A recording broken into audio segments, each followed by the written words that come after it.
How to achieve an instant classic or classy look. Beginning with clothing, I think anytime you wear earth tones, taupes, oatmeal sand colors, it instantly adds just an element of elegance to you. Even something as simple as a bodysuit with denim. The fact that it's a taupe bodysuit just changes everything. Let's talk hair.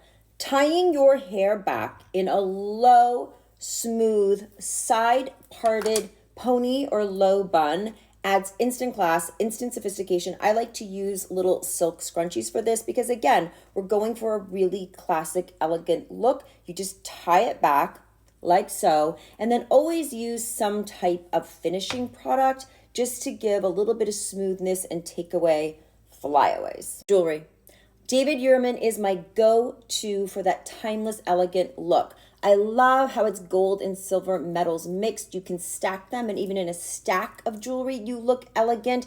It's absolutely amazing. And I do think that for a luxury designer brands like Store on Rodeo Drive, it is still one of the most affordable and attainable for the majority of people. Next up, the nails. You can never go wrong. It will always be classy to have a very simple, short, beautiful, soft pink manicure. The other color is red.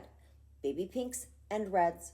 Classic elegance tends to be understated, especially when it comes to makeup. So I always go for something that shows my skin through, like a tinted sunscreen. That's what I have on. And then monochromatic. So use something like an eye tint that just gives a beautiful wash of color, adds a little radiance, and then blush and lip. Again, everything I'm wearing is kind of in those bronze tones, which just makes it look really simple and like I didn't try too hard. Then when you put it all together, it just gives you a little bit of that simple, elegant, old school money vibe.